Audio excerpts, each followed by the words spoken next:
Welcome to Transfer Business and News with Ordained Crown Prince of Ghana and Poku-Hitzfield. It's another lovely Wednesday morning. And of course, I started the show with Strongman featuring, is it Ifa? Ifia or I don't know, man. Onipa. So shout outs to Strongman Benner, Osekrum King, man. I love my Osekrum boys. But unfortunately, I've not lived in Kumasi for more than 2 days. As an Asante Pao, maintain Kumasi 2 days in that. Hey, yay, Charlie. What can I do? As the ordained crown prince, I've been traveling so much around the world. Now, so Asante Pa maintain 2 days in Puda.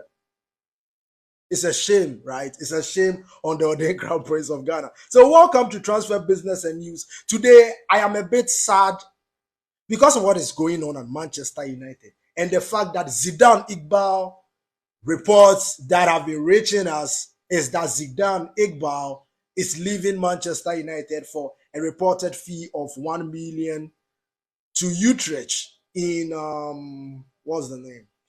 In the Netherlands. And I'm like, Zidane Iqbal, I had so much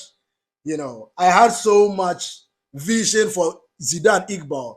I thought him with Eric Ten Hag would do well because I see Zidane Iqbal and I see Gavi, I see Pedri, and I don't see differences. All I see is two group of players being given opportunity to keep playing and making mistakes and correcting them. Because Gavi is, I don't see the difference between Gavi and Iqbal, to be honest. But then, oh man, it's like Manchester United will allow him to join Utrecht, and I am disappointed with that fact. What do you think is happening? Let me know about this transfer window. Whatever team you support, write me in the comment section below. Your top 5 signings this summer, whether you're a Liverpool fan, a Chelsea fan, a Real Madrid fan. But as a Manchester United fan, we are still waiting for the takeover. Yes, we were told it will end in March. Then it was in June. Then we were told as soon as the season ends. Then we were told last 2 weeks. And then we were told last week. Today is Wednesday. And still the takeover hasn't been completed at Manchester United.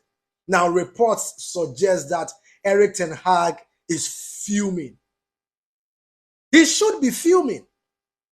Because when you are competing against this Manchester City team that can afford to put Julian Alvarez, a World Cup winner, on the bench and still beat you comfortably in the final, that shows you the level of excellence you are competing against. And it was like we did our homeworks. You could see in Eric Ten Hag's tenure, Mason Mount was wrapped up around March because I think he knew what he wanted and he started speaking to the players. And that proactiveness is what we've been asking at Manchester United for a very long time, right? So when we saw the links and we realized, true, it means our scouting department are doing their job. But then we knew we had to go through this takeover. And we were told in March. Now, we are in June. Today is 21st June. June is a month of grace, power, and abundance, man. I'm sending love to all my African brothers everywhere you find yourself on this beautiful continent called Africa. Africa's unity is upon us. I'm sending you grace again, power, and abundance, man. Catch me this Friday on Uncensored Friday. Let us talk about blackness. Let us talk about Africa. Let us talk about Pan-Africanism and how to move ourselves forward as men or black men in 2023. We need to live in the present. The present is now. And we are going to change so much in Africa with Pan-Africanism. So I'm sending love to every black man. Much love, much kisses, lots of kisses from the ordained crown prince of Ghana to every African across the world. Now, I'm still talking about the takeover, man. I'm pissed off. I am pissed off, Kakra, Charlie. Me no be nigga of you, I mean, any man you hang okra. People don't. My mom is a Ghana, so I speak Ghana. I speak Spanish. I speak Deutsch. I speak Chi. I can speak a bit of Ever. I can speak a bit of Hausa. Um, I speak so many languages, so sometimes any language can pass through the show, man. Much love to everybody who is watching me live. Please share, tap on the like, tap on the like. Let us get to more likes, man, and share the live. The Biana Semeyagba, share the life and share the life and share the life. So Zidane Iqbal leaving Manchester United. Ah, I don't like it at all, man. I don't like it at all. When I look at the team and I feel like he can be the number 8 if he's given a run of 5 matches. Because we saw it in preseason last season. Last season, during the preseason, we saw him against Liverpool, where Fabinho tried rushing him, and it was like a step here, a step here, a step there, and he wriggled out of the tackle, and everybody was like, this boy was good. And he did well during the preseason tour. But then I don't know why last season Eric Ten Hag didn't use him, and I trust my manager so much. But then we thought he would be going on loan. He should be going on loan. Iqbal needs to be going on loan, not a full sale, man. I don't like this news at all. Like somebody like Pellistri, for instance. Pellistri, if Eric Ten Hag gives Facundo Pellistri the same votes of confidence he gives to Anthony, I think Pellistri will prove a point because he needs run of game. Play him 2 matches, 3 matches in a row. Let him, because he plays for the Uruguay national team. Darwin Núñez also plays for Uruguay national team, and he plays for Liverpool often.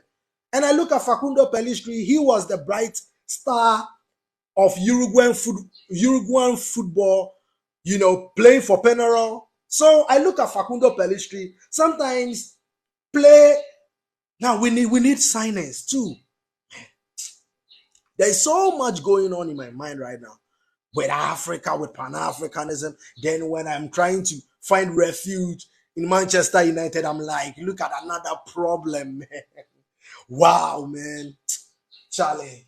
We need what is happening at Manchester United. We know Sheikh Jassim is, but then we need to start signing players. Kim Min-jae was a wrap-up. Now Bayern came in, and it looks like Kim Min-jae is leaving for Bayern.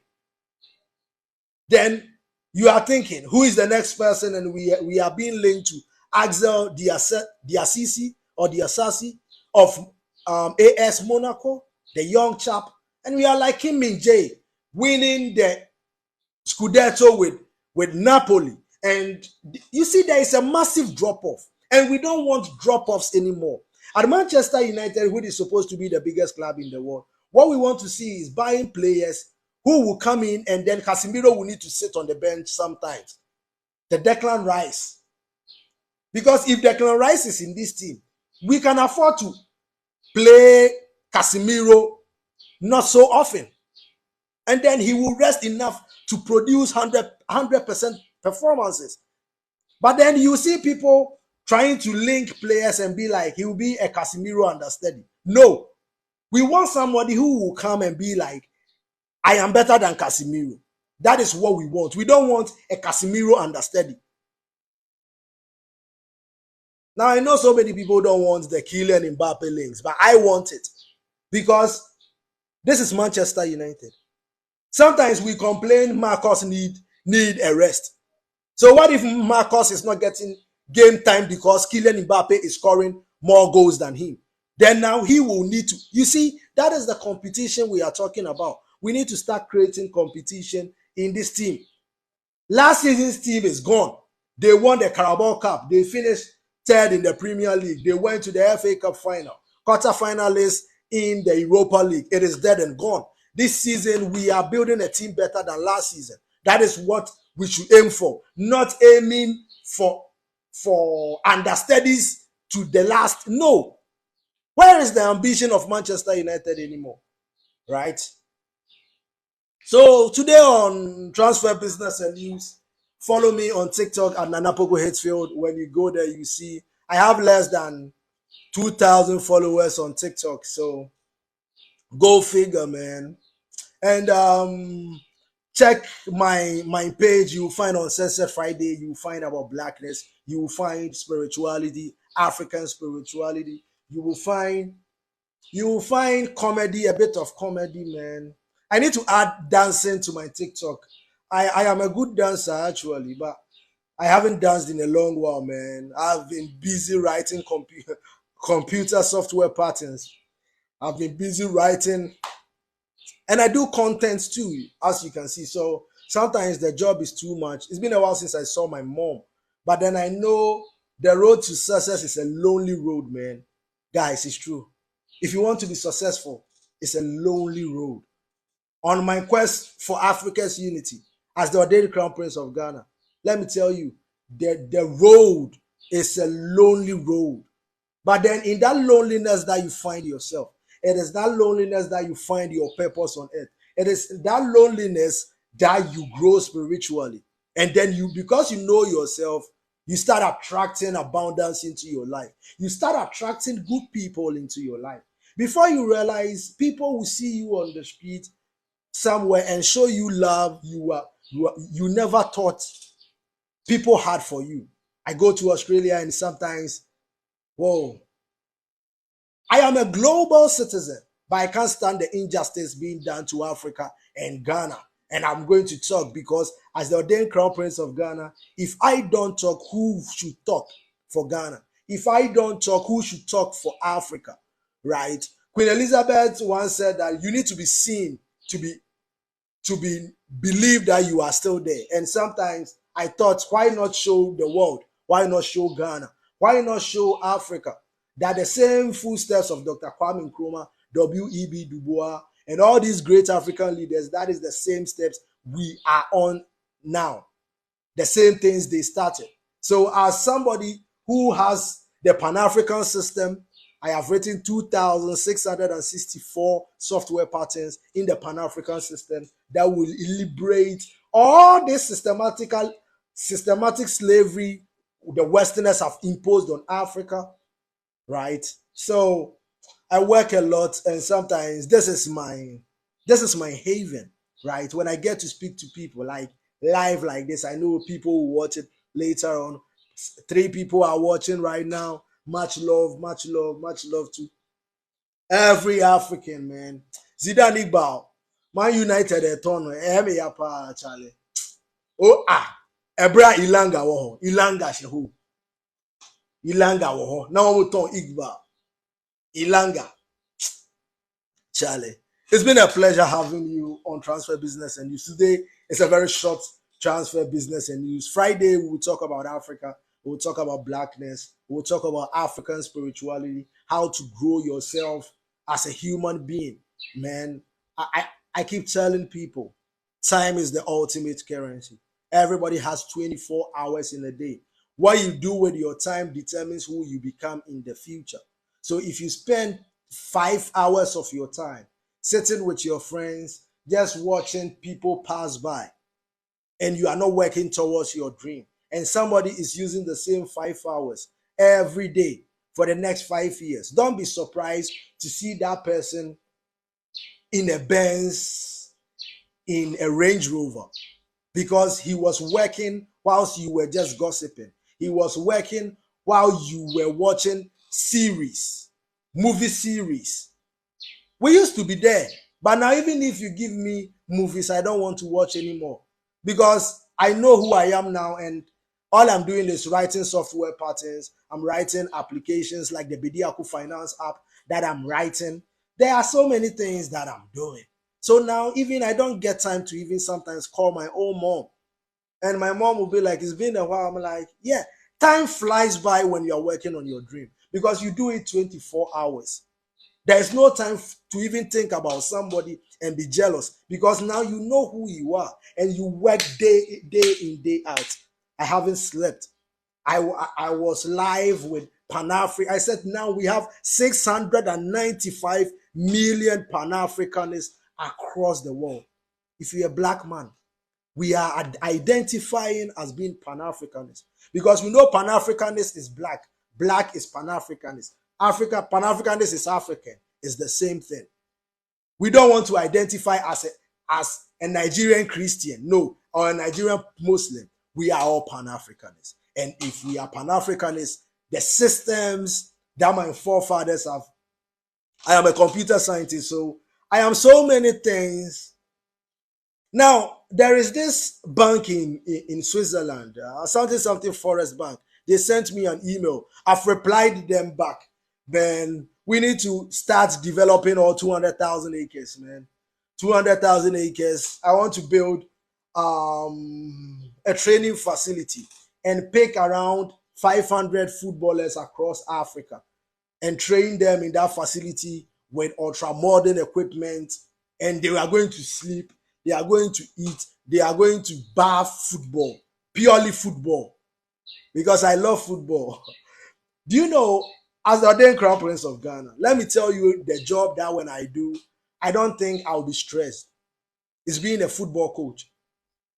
Because I was once a football coach, and one day I'll send you, I will post a picture where I was a coach and I was a teacher by then. We won a cup, right? 8 teams, 8 schools, and we managed to be champions. So after that, as the football coach, I knew how when you win a cup it is. So I'm just imagining people like Pep Guardiola and Sir Alex Ferguson who have won so many trophies. You will be proud of yourself because it is not easy. It is not easy training children. When I was training the children, I will remember their parents will come to the schools and be like, headmaster, or sorry in term or see coach say by 5 o'clock we do park and so because I will be there at 4. I will be at the park at 4, and then children like 12 years will be coming to training very early. That is who I am, man. I am a disciplinarian, but now I have toned because now that I know myself, oh man, life has become way better. I'm living in my dream as the ordained crown prince of Ghana because I have the keys to Mansa Musa's wealth. Sometimes people think wealth is the cars that somebody drives, and then they see people with cars and they talk to them and they know that these people, no. As somebody with a Pan-African system, what else can I say? I go into any room thinking I'm the richest man there, and I will go into anywhere in this world knowing that I am the ordained crown prince of Ghana, the richest man there, because I have the Pan-African system and I have the keys and wealth to Mansa Musa, who used to be in Ghana, the old Ghana Empire. You see, when white people, when they thought they were removing our minds from our forefathers are more stronger, right? When sometimes I look through my lineage, now let me tell you a short story about a woman, right? And she's called Tente. Now, Tente's mother, okay, let me start from here. So there was a woman, right, that had 9 children. She had already given birth to 9 children with a man at a very young age. You know, in the olden days in Africa under slavery, what do you expect? No woman went to school. So she gave birth to 9 children with a man, and the man died. She was widowed and she was still around 42, right?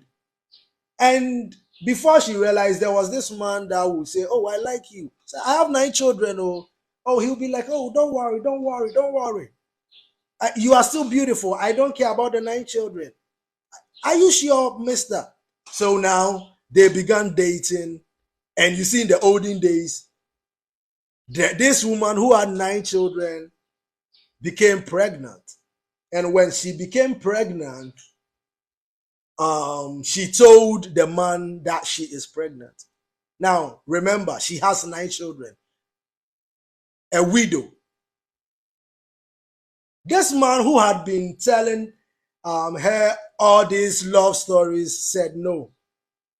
He doesn't think that he is responsible for the pregnancy. So imagine yourself at 42 years with 9 children, with your husband dead, and then you've decided not to marry again, and somebody comes in wooing you with sweet words, you give in, and now you are pregnant, and the same man who wooed you all this while is like, I am not responsible for that. So the woman had nothing to do but to give birth to the child and called that child Tente. Now, Tente simply means, in a Ga adage, Teni Inteneke. Do you understand? It means, let's say you trip, right? And you are like, oh, I've tripped so hard on myself. Let's say your leg hits a stone. So the woman named that child Teni Inteneke. So in short, Tente. Now, Tente also grew up and gave birth to 10 children. Tente grew up and was around 86 years old and gave birth to 10 children. Now, these 10 children, the 5th born is my mother. So Tente is my grandmother. She passed 2 years ago and she was my rock. Now look at the probability. Just my grandmother, for her to be alive. Look at the probability. If Tente had given birth to 4 children, my mom wouldn't have come. My mom is the 5th born, and I am the 1st born of my mom. So you see the lineage. This is what consciousness does to you. You can look at something and realize there is nothing that happens by coincidence. So if Tente gave birth to 3 children, I wouldn't be here. My mom won't be here. And then when I tell you my grandfather's story and I tell you my father's side, how my father had to live in Germany for 40 years being a Jehovah's Witness, and then coming to Ghana to have me in some ways, you will realize life is not by coincidence. Everything that is happening to you right now in your life, my brothers, when you are conscious of yourself, one day you will see that everything that happened in your life was to get you to where you were.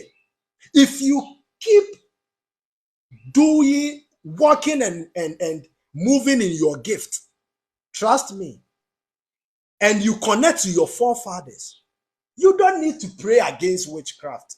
I am telling you. Instead of saying, in Jesus' name I pray, I'm telling you, if you know your deceased grandfather, call his name, because he is the one that links you to God. In order for you to be watching me this morning, maybe billions of your forefathers had to die for you to be alive now. But the same people that colonized our fathers told us it is a white man who died somewhere to save my sins. When I look through history, 500 years of slavery, 500. Ghana is not even 70 years out of slavery. So imagine the number of years our forefathers had to endure pure cruelty, pure inhumane activities being done to our fathers. So now when we sit down and we don't honor them, and life is throwing everything at us, is it their fault or our fault? Why should we be in Africa and have a lake named after somebody's slave queen? Lake Victoria? No. We will name it after our mothers. As a matter of fact, we won't take English names anymore. We don't want them to even know how to pronounce our name, because we've given them everything and they gave us nothing in return but cruelty. And go to Obuasi. They put cyanide in our waters. Recently, I was at Nswetri. I checked my page. My grandmother, one of my grandmothers, I visited the hometown, And the water that used to be crystal clear is brownish in color. What have black people done to the world other than to give everything?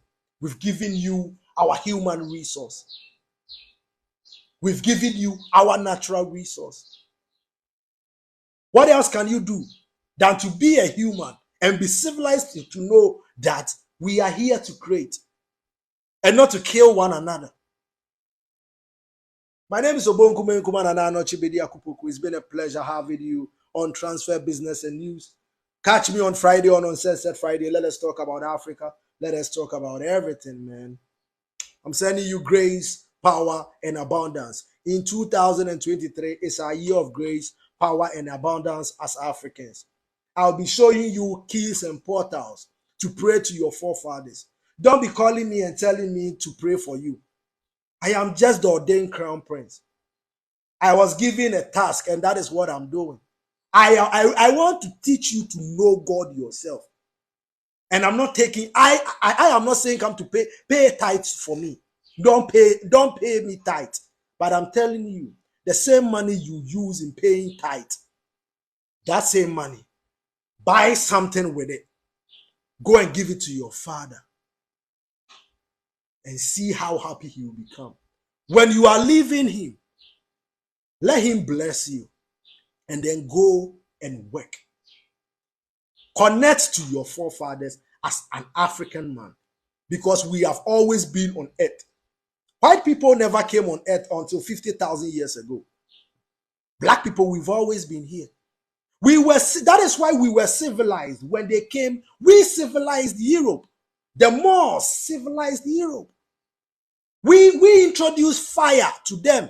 They didn't know they were eating their meat raw. That is why two black people give birth to white babies all the time with blue eyes. It is through the blackness that you can get the white, not the other way around. Black is dominant, white is recessive. As a scientist, as a geneticist, I know this. So Africa's unity is upon us. I'm leaving you with grace, power, and abundance. Catch me on Sunset Friday this Friday. And it will be, let's talk about Africa. Let's talk about blackness. Let's talk about things that will improve our lives. I never stop working. I want to keep writing the software patterns and keep incorporating them in Pan-Africanism. As I said, when Africa gets united, one of the first things we will do is take our fingerprint and put it in a database. We will connect all the databases together, a central one. We will have redundancies so that when one crashes, we have 5,000 more, updating our databases all the time. We are going to use technology to make sure Africa. We as Africans want to show the world that when a black man decides to do something, there is no race who can do it better, because we are geniuses. We have 9 DNA series. You have 6. We've always been here. We can connect to higher intelligence in the universe than you. Because as Obonkume Nkumananochi Bediako-Poku, the ordained crown prince of Ghana, I have access to 800,000 worth of knowledge. 800,000 years. So I can go back. But you came on earth less than 50,000 years ago. So you don't know. We built irrigation systems way before we black people civilized the world. That is what they don't want you to know. So when they came, we were civilized. I keep telling you, between a barbarian and a civilized person, who is likely to conquer a place?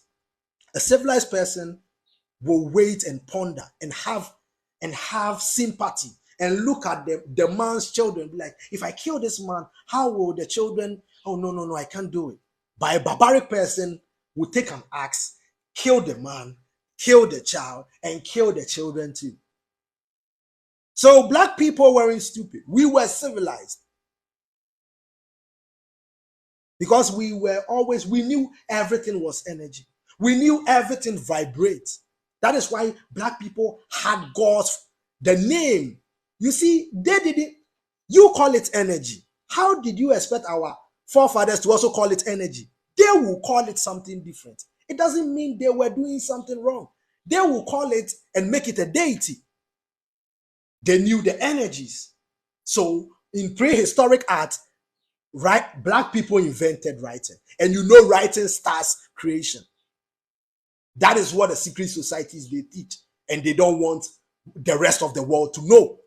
Everything starts with you writing as a human being. Write your dreams down. Look at it every day. It becomes a law because you were created in God's image.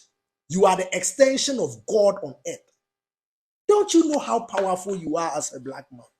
When I see black people in churches all the time, I'm like, wake up at 3 a.m., connect to your forefathers.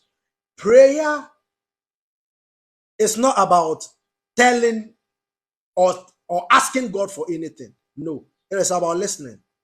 Do you know that? Because your forefathers are with you all the time. When you complain about something, they know your complaints. They have taken it already. So what you need to do is connect to them, sit and meditate, and you will see intuition, ideas. When you work on those ideas, that is where your abundance will come from. This is life. It's been a pleasure having you. I've been speaking for more than 30 minutes. Catch me on Uncensored Friday. I'm leaving you with grace, power, and abundance. Chi chi cha.